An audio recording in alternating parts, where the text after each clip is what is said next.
নমস্কার, আমি একজন মেডিকেল ল্যাবরেটরি টেকনোলজিস্ট। আমি বিগত ২-৩ মাস থেকে এই চ্যানেলে প্যারামেডিক্যাল কোর্সে ভর্তি রিলেটেড বিভিন্ন ভিডিও বানিয়ে চলেছি এবং তোমরা আমাকে এর আগের ভিডিওগুলোতে বেশ কিছুজন কমেন্ট করেছো। তার মধ্যে অনেক পজিটিভ কমেন্টও আছে, অনেক নেগেটিভ কমেন্টও আছে, বা তোমরা অনেক আমাকে সাপোর্ট করেছো, সেই জন্য তোমাদেরকে অনেক অনেক ধন্যবাদ। আজকের এই ভিডিওটা একটু অন্যরকম হতে চলেছে। ভিডিওটা একটু লং হবে, সেই জন্য তোমাদের হাতে যদি সময় থাকে, সময় নিয়ে তোমরা প্লিজ ভিডিওটা দেখতে বসো। কারণ প্যারামেডিক্যাল কোর্সে তোমরা যারা কেরিয়ার বানাতে চাও, তোমাদের জন্য আজকের এই ভিডিওটা খুবই গুরুত্বপূর্ণ হতে চলেছে। প্যারামেডিক্যালের ডিপ্লোমা কোর্স, ব্যাচেলার কোর্স সমস্ত কিছু নিয়েই কিন্তু আজকের ভিডিওতে আমি আলোচনা করব। আমার বিগত ৬-৭ বছরে যে প্যারামেডিক্যালের অভিজ্ঞতাটা হয়েছে সেটাই তোমাদের সাথে শেয়ার করব আজকের এই ভিডিওর মাধ্যমে। সেই জন্য তোমাদেরকে একটাই রিকোয়েস্ট, তোমরা চ্যানেলে নতুন হলে চ্যানেলটিকে সাবস্ক্রাইব করে দিও আর ভিডিওটিতে একটি লাইক করে দিও। তাহলে চলো আজকের এই ভিডিওটি শুরু করা যাক। সবার প্রথমে আমরা জেনে নিই যে আজকের যে আমি ভিডিওর টাইটেল অ্যান্ড থাম্বনেলটা লাগিয়েছি সেখানে কি বলা রয়েছে যে প্যারামেডিক্যাল কোর্সের ভবিষ্যৎ কী। ভবিষ্যতে কি প্যারামেডিক্যাল কোর্স ইঞ্জিনিয়ারিংদের মতন হয়ে যেতে পারে? ভবিষ্যতে কি প্যারামেডিক্যাল কোর্সের কোনো চাকরি হবে না? কি আশঙ্কা রয়েছে, ভবিষ্যৎটা কি হতে পারে? তো সেই জন্য আমাকে যেতে হবে একটু অতীতে। অতীতটা যদি আমরা দেখি তাহলে অতীতের সাথে আমরা ভবিষ্যৎটা এবং বর্তমানটা মিলিয়ে প্যারামেডিক্যাল কোর্সটা কি হতে পারে সেটা আমরা একটা আলোচনা করতে পারবো, সেটা আমরা বুঝতে পারবো। সেই জন্য আমি একজন মেডিকেল টেকনোলজিস্ট হিসেবে তোমাদেরকে সাজেস্ট করতে পারি তোমরা এই ভিডিওটা শেষ পর্যন্ত দেখবে এবং দেখার পরে তোমরা নিজেরাই জানতে পারবে যে প্যারামেডিক্যাল কোর্সটা করা তোমার জন্য কি সঠিক নাকি ভুল। এটাই তোমরা নিজেরাই বিচার করতে পারবে। তো চলো ভিডিওটা বেশি কথা না বাড়িয়ে শুরু করি। তো দেখো, প্যারামেডিক্যাল কোর্সে আগে কিন্তু কোনো ব্যাচেলার কোর্স ছিল না। আগে শুধু ডিপ্লোমা কোর্সই করানো হতো স্টেট মেডিকেল ফ্যাকাল্টির আন্ডারে। বেশ কয়েকটা কোর্স ছিল, তখন বেশিরভাগ স্টুডেন্টসরাই যারা প্যারামেডিক্যাল কোর্স করতো হয় ডিএমএলটি, ডিআরটি বা এই সমস্ত কোর্সগুলো, ডায়াগনস্টিক কোর্সগুলো করতো। কিন্তু বর্তমানে 2012, 15, 17, 2021 এই সালগুলোতে যে প্যারামেডিক্যালের বিপুল সংখ্যক রিক্রুটমেন্ট হয়েছে, এই রিক্রুটমেন্টের পর থেকে কিন্তু প্যারামেডিক্যালের অন্যান্য যে কোর্সগুলো রয়েছে তার মধ্যে ওটি, ক্রিটিক্যাল কেয়ার, এই ইসিজি, এই কোর্সগুলোতে কিন্তু বিপুল সংখ্যক ছেলেমেয়েরা আগ্রহ দেখাচ্ছে এবং জেনারেল লাইনে অনার্স করার ছেড়ে দিয়ে তারপরে প্যারামেডিক্যাল কোর্সে ভর্তি হচ্ছে। বেশ ভালো ভালো মেধাবী স্টুডেন্টসরা প্যারামেডিক্যাল কোর্স এখন ভর্তি হচ্ছে, তারা প্যারামেডিক্যাল কোর্সের কেরিয়ার গড়তে চাইছে। কিন্তু একটা সময় ছিল যখন প্যারামেডিক্যাল কোর্সগুলো করতো যারা যারা অনার্স পেত না বা অন্য কোনো লাইন নিয়ে পড়ার ইচ্ছে ছিল না, বা খুব তাড়াতাড়ি একটা চাকরির দরকার ছিল বা একটা কাজের দরকার ছিল, একটা প্রফেশনাল টেকনিক্যাল কাজের দরকার ছিল, একমাত্র তারাই প্যারামেডিক্যাল কোর্স করতে আসতো। কেউ অনার্স ছেড়ে বা অন্য কোনো লাইন ছেড়ে, অন্য কোনো ইঞ্জিনিয়ারিং কোর্স ছেড়ে প্যারামেডিক্যাল কিন্তু কেউ পড়তে আসতো না। কিন্তু এখন অনার্স পেয়ে গেল বা ভালো একটা ইঞ্জিনিয়ারিং কোর্স পেয়ে গেল বা অন্য কোনো লাইন পেয়ে গেল, কিন্তু প্যারামেডিক্যাল কোর্স করতে আসছে। কারণটা কি? একটাই আশা নিয়ে যে প্যারামেডিক্যালে সরকারি চাকরি হচ্ছে। তো এবার গত যে ভিডিওগুলো আমি বানিয়েছিলাম সেখানে অনেক পজিটিভ কমেন্ট কি এসেছে যে না, চাকরি হয়, যদি তোমরা খাটতে পারো, যদি তোমরা পড়তে পারো তাহলে চাকরি হবে। আমিও জানি এটা, সবাই জানে এটা, যে যে কোনো কোর্সের ক্ষেত্রেই কিন্তু যদি তোমরা খাটনি করো, পড়াশোনা করো, কাজ শেখো, তাহলে তোমরা চাকরি পাবে। কারণ এখানে শুধু পড়াশোনা করলেই হবে না, পুরোটাই কাজ করতে হবে। প্যারামেডিক্যাল কোর্স করলে তুমি যে কোর্সই করো না কেন, তোমাকে কাজ যদি ভালোভাবে না শিখতে পারো তাহলে তোমার কিন্তু কোনো লাভ হবে না, কোনো দাম নেই। ঠিক আছে? এবার তুমি প্রাইভেটে কাজ করো বা গভর্নমেন্টে কাজ করো, গভর্নমেন্টে কাজ করলে তুমি কাজ না করলে স্যালারিটা হয়তো পাবে, কিন্তু তোমার কোনো দাম থাকবে না, কোনো ভ্যালু তোমাকে কেউ দেবে না। এবার এই ডিপ্লোমা কোর্স আর ব্যাচেলার কোর্সগুলো তখন শুরু হলো যখন প্যারামেডিক্যালের বিভিন্ন কোর্সে চাকরি হলো, আস্তে আস্তে ডেভেলপমেন্ট হচ্ছে, তখন কিন্তু এই ডিপ্লোমা কোর্সের সাথে সাথে ব্যাচেলার কোর্সগুলোও শুরু হয়ে গেছে, বিএসসি কোর্স। এই ডিপ্লোমা কোর্সগুলো 2 বছর 6 মাসের স্টেট মেডিকেল ফ্যাকাল্টি বহুদিন থেকে করিয়ে আসছে। আর ডিপ্লোমা কোর্সের পরে যে ব্যাচেলার কোর্সগুলো শুরু হলো, এটা West Bengal university of health সায়েন্সের আন্ডারে 3 বছর 6 মাসের এবং 4 বছর 6 মাসের কিছু কিছু কোর্স আছে যেগুলো করানো হয়ে থাকে। এই ব্যাচেলার কোর্স এবং ডিপ্লোমা কোর্সের জন্য কিন্তু বর্তমানে যে আলাদা করে চাকরি বা আলাদা করে রিক্রুটমেন্ট সেরকম কিন্তু কোনো সিস্টেম এখনও শুরু হয়নি আমাদের ওয়েস্ট বেঙ্গলে। সেন্ট্রাল গভর্নমেন্টে যে সিস্টেমটা আছে, ব্যাচেলার কোর্স করা থাকলে বেশি গুরুত্ব দেওয়া হয়, ব্যাচেলার কোর্সদের প্রায়োরিটি বেশি দেওয়া হয়। কারণ এইমস বলো, জিপমার বলো, সেখানে কিন্তু ব্যাচেলার কোর্সই করানো হয় বর্তমানে প্যারামেডিক্যাল কোর্সের। আর আমাদের ওয়েস্ট বেঙ্গলে শুধুমাত্র ডিপ্লোমা কোর্স করানো হচ্ছে স্টেট মেডিকেল ফ্যাকাল্টির আন্ডারে। এবার ব্যাচেলার কোর্স এবং ডিপ্লোমা কোর্স তোমাদের কোনটা করা ভালো হবে? কারণ তুমি একজন ফ্রেশার্স স্টুডেন্টসরাও প্যারামেডিক্যাল কোর্স করবে, একজন গ্র্যাজুয়েশন কমপ্লিট করে স্টুডেন্টসরাও প্যারামেডিক্যাল কোর্স করবে, যেটা হয়ে আসছে। তো এবার তুমি যদি একজন ফ্রেশার্স ক্যান্ডিডেট হও, অর্থাৎ এই বছরে 2024-এ যদি তোমার উচ্চ মাধ্যমিক পরীক্ষা তুমি দিয়ে থাকো, তাহলে তোমার ব্যাচেলার কোর্সটা করা বেটার হবে যদি তোমার হাতে সময় থাকে। আর যদি তুমি একজন ড্রপার হও বা তুমি একজন গ্র্যাজুয়েশন কমপ্লিট করা স্টুডেন্টস হও, তাহলে তুমি প্যারামেডিক্যালের ডিপ্লোমা কোর্সের দিকে এগোতে পারো। কারণ ডিপ্লোমা কোর্স করে তুমি যদি কাজটাকে ভালোভাবে শেখো, তাহলে তুমি একটা কিছু না কিছু করে খেতে পারবে, তোমার একটা জীবিকা নির্বাহ তুমি করতে পারবে। একটা প্রাইভেট নার্সিং হোম হোক বা একটা প্রাইভেট ল্যাব হোক, তুমি কিন্তু একটা কাজ করতে পারবে। এবার কাজটা তুমি তখনই পাবে যখন তুমি কাজটাকে নিজের মনে করে 2 বছর 6 মাসে বা 4 বছর 6 মাসে বা 3 বছর 6 মাসে তুমি কাজটাকে শিখবে। কাজটাকে যত শিখবে তত তোমার লাভ, ততই তুমি ভবিষ্যতে বাইরে কাজটা করতে পারবে। এবার কেউ যদি মনে করে যে না, কোর্স করলাম আর কাজ পেয়ে গেলাম, চাকরি পেয়ে গেলাম, সেটা কিন্তু কখনোই হয় না। আর গভর্নমেন্ট রিক্রুটমেন্টেও কিন্তু সবাই চাকরি পায় না। তাই নেগেটিভ কমেন্ট যারা করে তারা হয়তো চাকরি পায়নি বা কোর্স করে বসে আছে, তারাই একমাত্র নেগেটিভ কমেন্ট করে। এবার যারা পজিটিভ কমেন্ট করে, পজিটিভ কথা বলে, তোমার আশেপাশেও তুমি অনেককে শুনবে নেগেটিভ কমেন্ট করছে, বলবে যে কোর্স করে কোনো লাভ নেই, কিছু হবে না, তারা হয়তো সেই জায়গাটায় ব্যর্থ, সেই জন্য বলছে। আবার অনেকে দেখবে যে না, কোর্স করতে পারো, বলবে যে কোর্স করো, কোর্স ভালো, কাজ শিখতে পারলে তুমি অনেক টাকা ইনকাম করতে পারবে, অনেক মানে একটা খেয়ে পড়ে বাঁচতে পারবে। তো তারা হয়তো সেই জায়গায় সাফল্য পেয়েছে, সেই জন্যই তোমাকে সেই কথাগুলো বলছে। তো আমি তোমাদেরকে বলি যে তোমাদের যদি ভালো লাগে তাহলেই তোমরা করো, তোমাকে কোনো কেউ ফোর্স করা হচ্ছে না যে তুমি প্যারামেডিক্যাল কোর্স করো বা তুমি ডিপ্লোমা কোর্স করো বা ব্যাচেলার কোর্স করো। সেই জন্য তোমাকে কিন্তু কেউ ফোর্স করছে না যে তুমি কোর্সটা করো। আমি তোমাদেরকে লাস্ট ভিডিওগুলোতে এটাই বলে আসছি যে তোমরা দেখো, জানো, নিজেরা জানতে পারলে, নিজেরা বুঝতে পারলে যতটা আনন্দ তোমরা পাবে, ঠিক আছে। আমি তোমাদেরকে একটা কোর্স রিকমেন্ড করেই দিতে পারি, কারণ আমি বিগত 6-7 বছর থেকে মেডিকেল ফিল্ডে আছি। প্যারামেডিক্যাল কোর্সগুলো সম্পর্কে আমার কিছুটা হলেও ধারণা আছে, কোন ডিপার্টমেন্টে কেমন কি কাজ করতে হয়, কোন ডিপার্টমেন্টে কি ডিউটি করতে হয়, সেই সম্পর্কে আমার কিছুটা হলেও ধারণা আছে। সেই জন্যই আমি বিগত 2-3 মাস থেকে তোমাদেরকে প্যারামেডিক্যাল রিলেটেড এই ভিডিওগুলো বানিয়ে চলেছি, যাতে তোমাদের কিছুটা হলেও হেল্প হয়। কারণ দেখেছি আমি যে সোশ্যাল মিডিয়ার প্ল্যাটফর্মে বলো বা যে কোনো জায়গায় বলো, প্যারামেডিক্যাল সম্পর্কে কিন্তু সেরকম একটা ধারণা এখনও পর্যন্ত স্টুডেন্টসদের মধ্যে বলো বা অভিভাবকদের মধ্যে বলো বা অন্য কোনো পার্সনের মধ্যে এখনও সেরকমভাবে ধারণাটা তৈরি হয়নি। সেই জন্য আমি চাই যে সঠিক পরামর্শ দিয়ে তোমাদেরকে সবসময় হেল্প করার জন্য। তো আমাকে তোমরা এর আগের ভিডিওগুলোতে এবং বিগত 2-3 মাসে বেশ ভালোবাসা দিয়েছো, সেই জন্য আমিও ইন্টারেস্ট পেয়েছি তোমাদের ভিডিও বানানোর জন্য, তোমাদেরকে হেল্প করার জন্য, তোমাদেরকে গাইড করার জন্য। সেই জন্য তোমাদের কাছে আমি অনেক কৃতজ্ঞ। তো আজকের দিনে দাঁড়িয়ে আমি তোমাকে একটা কোর্স রিকমেন্ড করে দিলাম। প্যারামেডিক্যালের ডিপ্লোমা কোর্সগুলোর মধ্যে যে 13টি কোর্স আছে এবং ব্যাচেলার কোর্সের যে বিভিন্ন কোর্সগুলো আছে, এই কোর্সগুলোর মধ্যে আমি তোমাকে একটা রিকমেন্ড করে দিলাম। কিন্তু রিকমেন্ড করে দেওয়ার পরে 2 বছর পরে তুমি হয়তো সেই কোর্সটা নিয়ে এগোতে পারলে না। কারণ এই ভিডিওগুলো যারা যারা দেখছে, তারা সবাই তো একরকম স্টুডেন্টস না।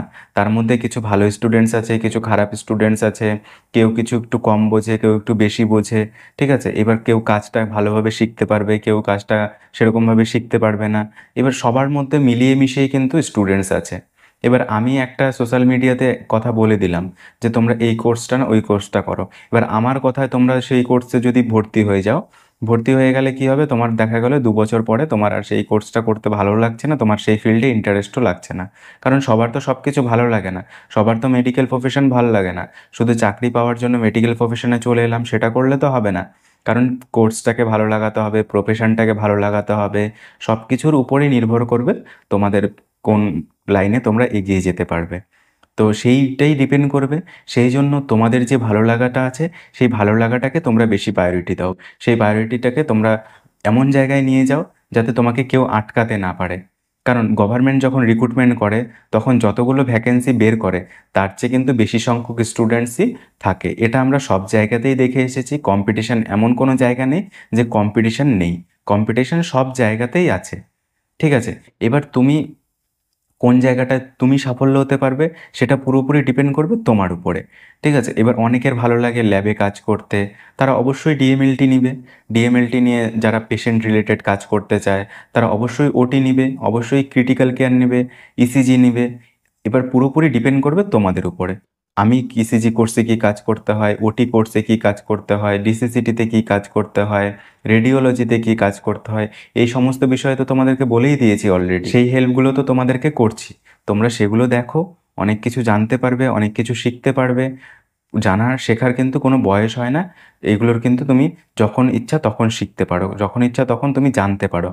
সেই জন্য তোমরা কিন্তু নিজেরা জানার চেষ্টা করো। অন্যের কোনো পরামর্শ অনুযায়ী নিজের কেরিয়ার গড়তে যেও না। অন্যের পরামর্শে যদি তুমি নিজের কেরিয়ার গড়তে চাও তাহলে কিন্তু তুমি নিজের পায়ে নিজে কুড়ুল মারা ছাড়া আর কিছু হবে না। কারণ আজকে সোশ্যাল মিডিয়ার এই ক্যামেরার এই পাশে দাঁড়িয়ে আমি তোমাকে একটা কথা বলে দিলাম, ওই পাশ থেকে তো তুমি শুনতে পারবে না, ওই পাশ থেকে তো তুমি আমাকে চিনতে পারবে না, ওই পাশ থেকে তো তুমি আমাকে চেনো না, জানো না। তো সেই জন্য তুমি অন্ধবিশ্বাস করো না সোশ্যাল মিডিয়াতে। কারণ আজকের দিনে এসে দাঁড়িয়ে সোশ্যাল মিডিয়া প্ল্যাটফর্মে অনেক ফেক নিউজ আছে, অনেক ভালো নিউজ আছে। তো চেষ্টা করো যাতে তুমি কিছু একটা শেখার, কোনো কিছুর উপরে ভরসা করো না। ভরসা করাটা কিন্তু খুবই একটা খারাপ জিনিস। ঠিক আছে, আমি এটাও বলছি না যে তুমি আমার উপরে ভরসা করো, তুমি বিবেচনা করো। বিবেচনা বিচার যদি করতে পারো তাহলেই তুমি একজন স্টুডেন্টস। কারণ স্টুডেন্টসদের প্রধান উদ্দেশ্য হলো যে তারা বিচার বিবেচনা সব কিছু তাদের মধ্যে থাকবে একজন ছাত্র হিসেবে। সব ধৈর্যটাই তাদের মধ্যে থাকবে, সব ক্ষমতাটাই তাদের মধ্যে থাকবে, তাহলেই তুমি একজন স্টুডেন্টস। এবার যাই হোক, বেশি একটা মোটিভেশন হয়ে যাচ্ছিল, সেগুলো না বলে কথা হলো যে তাহলে ভবিষ্যতে ইঞ্জিনিয়ারিংয়ের মতন কেন হতে পারে সেই বিষয়টা আমি বলি। ইঞ্জিনিয়ারিংয়ের মতন কেন হয়েছে? ইঞ্জিনিয়ারিংদের কি তাহলে আজকে চাকরি নেই? ইঞ্জিনিয়াররা কি আজকে চাকরি পাচ্ছে না? ঠিকই পাচ্ছে, ইঞ্জিনিয়ারিং করেও চাকরি হচ্ছে। কম টাকায় হোক বেশি টাকায় হোক চাকরি হচ্ছে। অনেকে কম টাকায়ও চাকরি করছে, অনেকে আবার বেশি টাকায়ও চাকরি করছে। পুরোপুরি ডিপেন্ডটা করছে কার উপরে? তারা নিজেরা কতটা শিখতে পেরেছে। কারণ পুরোটাই হচ্ছে প্র্যাকটিক্যাল বেসিস কাজ এগুলো। কোনো একটা প্রফেশনাল কোর্স করা মানে পুরো প্র্যাকটিক্যাল কাজটা যদি যে যা ভালোভাবে জানতে পারবে সে ততটা এগিয়ে যেতে পারবে। কাজ শেখাটাই হলো মেন। আমি তোমাদেরকে বলে দিলাম যে তোমরা থিওরি পড়ো, ভালো নাম্বার তোলো, তাহলেই পেয়ে যাবে, সেটা কিন্তু কোনো ফ্যাক্ট না। সেটা ফ্যাক্ট। সেটা কোথায় ফ্যাক্ট? সেটা চাকরি পাওয়াতে ফ্যাক্ট। তোমাদের উচ্চ মাধ্যমিকের নাম্বার ভালো রাখতে হবে চাকরি পাওয়ার জন্য, তোমাদের প্যারামেডিক্যালের নাম্বার ভালো রাখতে হবে চাকরি পাওয়ার জন্য, এক্সপিরিয়েন্স থাকতে হবে, এক্সপিরিয়েন্সে তোমাদের নাম্বার আছে, ইন্টারভিউতে তোমাদের নাম্বার আছে, সবগুলো মিলেই তারপরে তোমাদের মেরিট হবে। তখন তোমরা কাজ পাবে, চাকরি পাবে। এমন না যে তোমরা শুধু কাজ করলেই চাকরি পাবে। তো সব ফ্যাক্টরগুলোই কিন্তু কাজ করবে। কারণ চাকরি যে এই প্যারামেডিক্যাল কোর্সে খুব ইজি পেয়ে যাওয়া, সেই ইজিটা কিন্তু আজকের দিনে এসে দাঁড়িয়ে আর নেই। একটা সময় ছিল গভর্নমেন্ট কিন্তু প্রচুর ভ্যাকেন্সি বের করেছিল এবং যারা যারা প্যারামেডিক্যালের কোর্স করে রেখেছিল তারা মোটামুটি সকলেই চাকরি পেয়ে গেছে। তার মধ্যে কিছু সংখ্যক আছে যারা চাকরি পায়নি। এবার তারা চাকরি না পাওয়ার পিছনেও অনেক কারণ আছে। তো এবার সবাই তো আর চাকরি পায় না। আমি প্রথমেও বললাম যে সবাই তো আর চাকরি পায় না। তার মধ্যে যারা ভালো সংখ্যক, যারা নাম্বার ভালো আছে, যারা কাজ ভালোভাবে শিখেছে, ইন্টারভিউ ভালো দিয়েছে, এক্সপিরিয়েন্স আছে, তারা ঠিক চাকরি পেয়ে গেছে। এবার 2024-এ চাকরি পাওয়ার জন্য কোন কোর্স করা ভালো হবে, কোন কোর্সে চাকরি বেশি আছে, সেটা কিন্তু পুরোপুরি একটা ধোঁয়াশার মধ্যে আছে। কারণটা কি? কারণ আমিও তোমাদেরকে বলতে পারবো না, আর কাউকেই এই কথাটা বলা উচিত না যে একটা স্টুডেন্টস কোন কোর্স নিয়ে এগোবে। কারণটা কি? যে যে চাকরিটা দেবে সে যদি বলে, কারণ স্টেট মেডিকেল ফ্যাকাল্টি তোমরা যারা পরীক্ষা দিয়েছো তোমাদের রেজাল্ট বের হওয়ার কথা ছিল 5 তারিখে, কিন্তু এখনও পর্যন্ত কোনো খোঁজ খবর হয়নি। 5 দিন পেরিয়েও আজকে 7-8 দিনের মাথায়, 10 দিনের মাথায় পৌঁছে কোনো রেজাল্টের খোঁজ খবর নেই। তো সেই জন্য কখন চাকরি হবে, সরকার কখন কোন রিক্রুটমেন্ট করবে, কোন পোস্টের জন্য ভ্যাকেন্সি বের করবে, পুরোটাই ডিপেন্ড করবে সরকারের উপরে। কারণ আমরা দেখতে পাচ্ছি যে সরকারি বিভিন্ন জায়গায়, সব জায়গায় কিন্তু শূন্য পদ রয়েছে। এমন কোনো জায়গা নেই যে শূন্য পদ সেখানে নেই, সব জায়গাতেই শূন্য পদ রয়েছে। এবার সরকার চাইলে ভ্যাকেন্সি বের করতেও পারে, আবার এইভাবে 3-4 বছর চালিয়েও দিতে পারে। পুরোপুরি ডিপেন্ড করবে সরকারের উপরে। বর্তমান সরকার যেরকমভাবে দেশকে চালাবে, যেরকমভাবে রাজ্যকে চালাবে, কতগুলো স্টাফ নিয়ে চালাবে, পুরোপুরি ডিপেন্ড করবে সরকারের উপরে। সেই জন্য সরকারি চাকরির কথা যদি তোমরা মাথায় রাখো, সরকারি চাকরির কথা যদি ভাবো, তাহলে কিন্তু তোমরা ভুল ভাবছো। সরকারি চাকরির কথা ভেবে কোর্স করতে এসো না, কারণ সরকারি চাকরি কবে হবে সেটা কিন্তু ধোঁয়াশার মধ্যেই আছে। এবার তুমি যদি একটা ভালো চাকরি করতে চাও প্রাইভেটে, তাহলে কি করতে হবে? তোমাকে কাজটাকে ভালোভাবে শিখতে হবে, কারণ প্রাইভেটে কাজটাই হচ্ছে মেন। সেখানে কিন্তু তুমি এইচএসে কত নাম্বার পেলে, তুমি ডিপ্লোমাতে কত নাম্বার পেলে সেটা কিন্তু দেখবে না। তুমি ব্যাচেলার কোর্স করলে কত নাম্বার পেয়েছো, তুমি ব্যাচেলার কোর্স করেছো না ডিপ্লোমা কোর্স করেছো, সেটা কিন্তু দেখবে না। ওরা দেখবে যে তুমি কাজটা কতটা জানো, সেটাই দেখবে। এবার কম বেশি স্যালারি হতেই পারে, সব জায়গায় তো আর একরকম স্যালারি দেয় না। হয়তো কিছু কিছু জায়গায় বেশি স্যালারি দেয়, কিছু কিছু জায়গায় কম স্যালারি দেয়।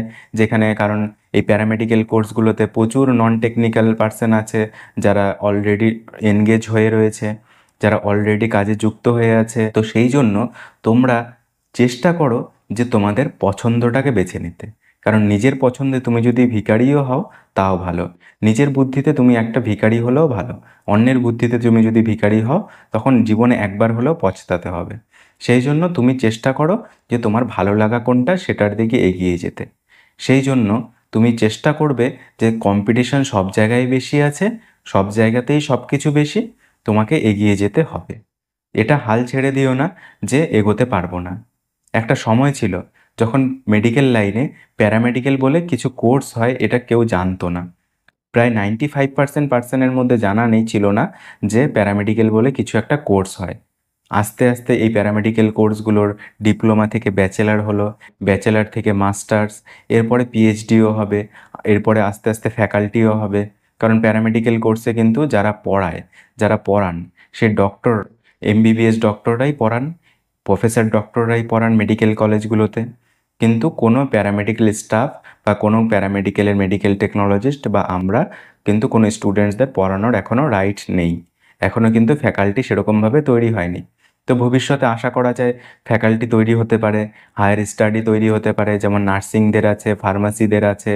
একজন নার্সিং স্টুডেন্টস বিএসসি এমএসসি করার পরে সে একজন জিএনএম নার্সিং বা বিএসসি নার্সিংকে পড়াতে পারে, তাদের টিউটর হতে পারে। কিন্তু প্যারামেডিক্যালের সেই সিস্টেমটা নেই।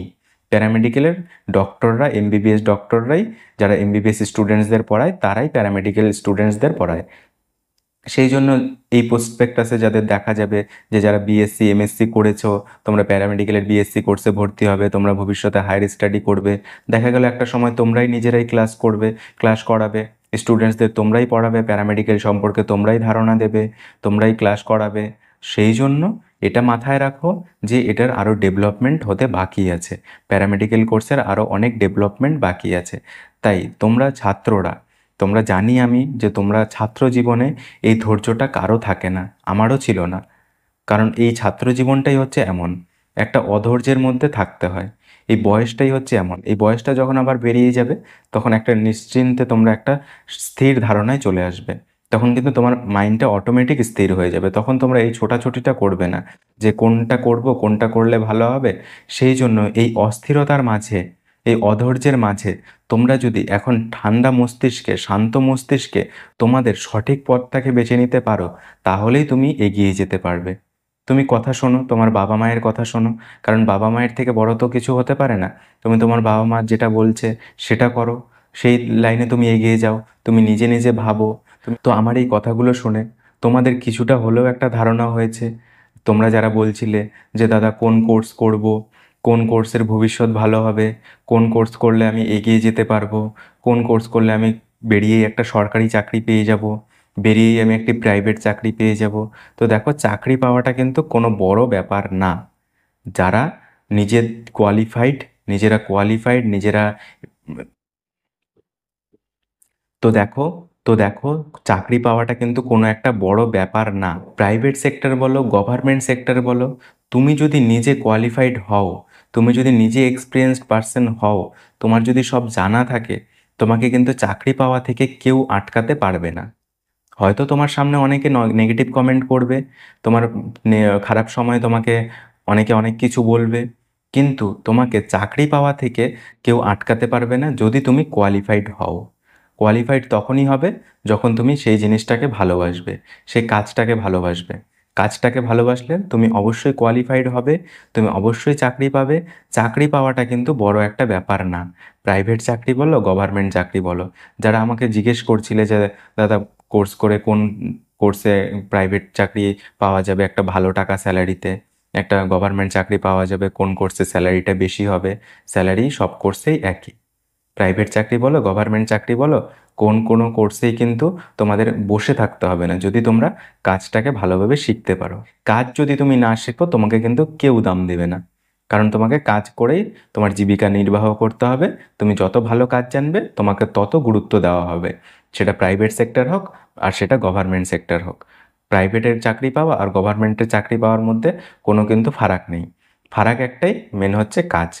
কারণ এই সরকারি চাকরি আমার এই জীবনে, আমি এই চাকরিটা 3 নাম্বার চাকরি করছি সরকারের আন্ডারে। সেই জন্য সরকারি চাকরি বলো আর প্রাইভেট চাকরি বলো, চাকরি পাওয়াটা কিন্তু বড় একটা ফ্যাক্টর না যদি তুমি কাজটাকে ভালোভাবে শেখো। তো আজকের এই ভিডিওতে আমার এটাই মাথায় এসেছে। জানি ভিডিওটা বড় হয়েছে, শেষ পর্যন্ত যারা দেখছো তাদেরকে অনেক অনেক ধন্যবাদ তোমরা সময় নিয়ে ভিডিওটি দেখার জন্য। যারা শেষ পর্যন্ত দেখছো একবার কমেন্টে জানিয়ে দিও যে তোমরা শেষ অবধি আছো। কারণ দেখো, তুমি যে কোর্সই করো, তুমি যে লাইনেই যাও, তোমার যদি ইন্টারেস্ট না থাকে না তুমি কখনোই কিন্তু এগোতে পারবে না। সেই জন্য তুমি নিজের সিদ্ধান্তটা নিজে নাও। সঙ্গে আছি হেল্প করার জন্য, গাইড করার জন্য। কোথায় চাকরি বেরোচ্ছে, কোথায় ফর্ম বেরোচ্ছে, সব কিছু কিন্তু তোমাদের জানিয়ে দেবো। তাই তুমি ভেবো না যে তুমি ওটি কোর্স নিলে খারাপ করবে, তুমি ডিসিসিটি কোর্স নিলে খারাপ হবে, ইসিজি কোর্স নিলে খারাপ হবে, ডিএমএলটি নিলে খারাপ হবে। কোনো কোর্সই কিন্তু খারাপ না, সব কোর্সই ভালো। পুরোপুরি ডিপেন্ড করবে তোমার উপরে, তুমি যেটাকে সামলাতে পারবে, যে জিনিসটা নিয়ে তুমি এগোতে পারবে। কারণ সেই কাজটাই তোমাকে সারা জীবন করতে হবে। তো চলো আজকের মতন এখানেই শেষ করি, কারণ আমার এই ভিডিওটা কোনো স্ক্রিপ্টেড ভিডিও ছিল না। আমি যা মনে এসেছে, আমার যা অভিজ্ঞতা ছিল সেটাই তোমাদের সাথে শেয়ার করলাম। ও আরেকটা কথা যেটা বলবো ভেবে রেখেছিলাম, যে প্যারামেডিক্যাল কোর্সটা জনপ্রিয় হলো কিভাবে, গভর্নমেন্ট সেক্টরে গভর্নমেন্ট এতগুলো রিক্রুটমেন্ট কেন করলো।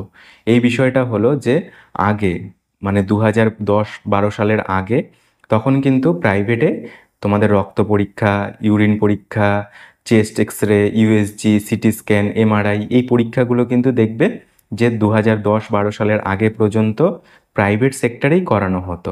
গভর্নমেন্ট সেক্টরে কিন্তু সেরকম সুযোগ সুবিধা ছিল না।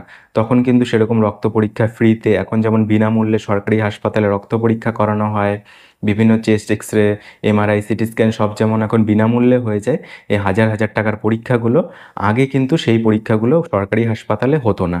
সেই জন্য বর্তমানে এত রিক্রুটমেন্ট হয়েছে, এত সংখ্যক প্যারামেডিক্যালের মেডিকেল টেকনোলজিস্টকে নিয়োগ করা হয়েছে, সেই জন্যই প্যারামেডিক্যালের কোর্সের চাহিদাও বেড়েছে। তো এটা মাথায় রাখবে যে কারণটা হলো এটাই, কারণ আগে এত কিছু ছিল না, আর এখন দিনকে দিন এটার গুরুত্বটা বাড়ছে। এটাই কারণ দিনের পর দিন ডক্টরবাবু যারা এখন আছেন, এখনকার ডক্টরবাবুরা কিন্তু টেস্ট ছাড়া, রোগীর পরীক্ষা ছাড়া, রক্ত পরীক্ষা, ব্লাড পরীক্ষা বা এক্সরে বা যে কোনো এইটিসি ছাড়া কিন্তু ওষুধ লিখছেন না বা রোগীর ট্রিটমেন্ট করছেন না। সেই জন্য কিন্তু প্যারামেডিক্যালের ডিপ্লোমা কোর্সগুলো এত পপুলার হয়ে চলেছে। আর ওটি টেকনোলজি বলো, ডিসিসিটি বলো, সেখানে নতুন নতুন মেশিন অপারেট এবং হ্যান্ডেলিংটা মেডিকেল টেকনোলজিস্টকেই করতে হয়। সেই জন্য প্যারামেডিক্যালের এই কোর্সগুলোর কিন্তু ডিমান্ড বেড়ে চলেছে। আজকের মতন ভিডিওটা এখানেই শেষ করছি, দেখা হচ্ছে পরবর্তী ভিডিওতে। তোমরা প্যারামেডিক্যালের ব্যাচেলার কোর্স করো, ডিপ্লোমা কোর্স করো, তখনই করবে যদি তোমার ইন্টারেস্ট থাকে এবং তুমি তোমার ক্যারিয়ার গড়তে চাও প্যারামেডিক্যালের বিভিন্ন কোর্সের সাথে, মেডিকেল ফিল্ডের সাথে।